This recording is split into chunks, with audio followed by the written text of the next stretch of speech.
Yo guys, what's up? It's Pack, and today I am using a new mic just to experiment with the audio. Hopefully, this audio sounds a lot better. And I'm gonna be talking a little low only because there's people sleeping in the house, so I want to be conscientious. So before we begin, we got memes of the day. First off, yeah, and then this. My mom, when I interrupt her 5 hour call with my aunt to ask what's for dinner. That's okay. It's my fault. On this news, a Chuck E. Cheese mascot was arrested in Tallahassee, Florida for credit card fraud while still wearing the full costume. Now, I may be a little late to the news, but pretty much I was just scrolling on Twitter and I did not expect to see this actually happen. And if we go to the current video, this is the video they're playing right now.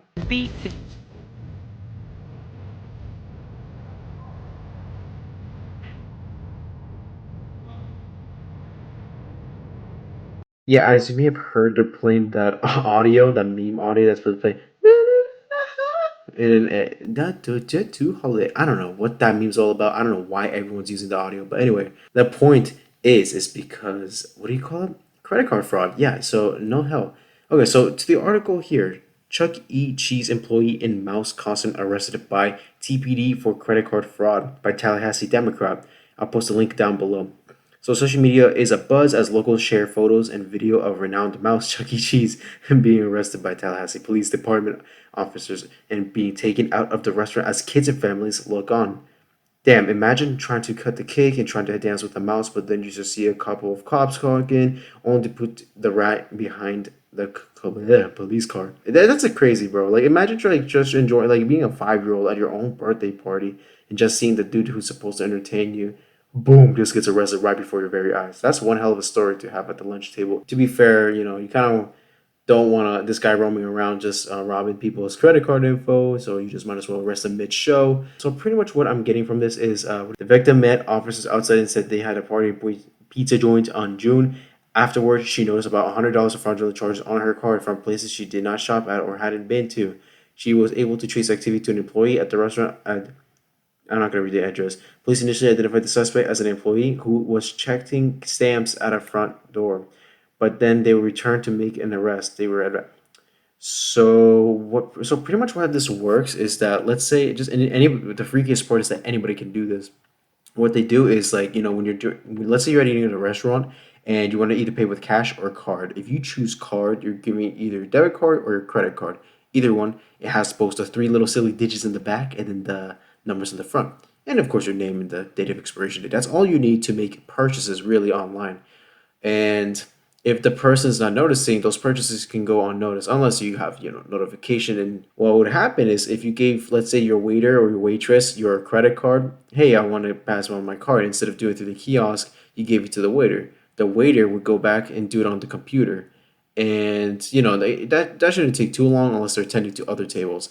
But during that time, really what they could have done is just take a quick snap photo back in front of your card and just save it for later use. So I'm pretty sure that's what this guy was doing because it did say he was just waiting outside in front of the door, just taking checking stamps.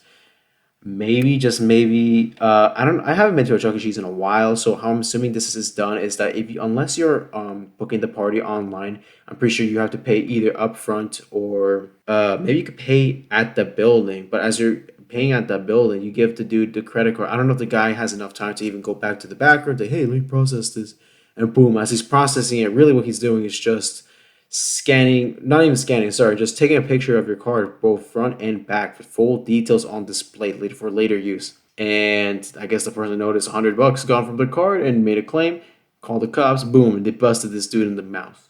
Yeah, that's pretty much it. So late news, late news. In other news, Fantastic Four just came out, at least at the time of recording. And pretty interesting stuff, seeing what the memes came out right after the movie comes up. So I guess the secret key, I don't know what this guy's sauce was. It's just the fact that he's very socially, he has social anxiety. Okay, I'm not gonna get it. I'm not gonna fake it. Right? You can't deny it. You can't downplay anxiety. People have anxiety. Everyone has anxiety. The world. But now, if you have social anxiety, does that mean you gotta grab Willem Dafoe's wife by the face as you're coming up from the Hollywood star street thing place? I don't think so. That's just a little sus for me. Like, what the fuck? Why would you do that? If I don't have the video up here posted, I'm pretty sure you guys know what I'm talking about. If not, I'll probably post a link to it in the description. And then he's getting all touchy with his co-star who plays Mrs. Fantastic. I forgot what her name was, and it's just weird. That's just devious work. Now they're both married. I'm gonna cover this on another video, but that's just a little hint of the main topic. Y'all probably seen the memes and shit. Anyway, have a good night and like and subscribe if you like it. See ya.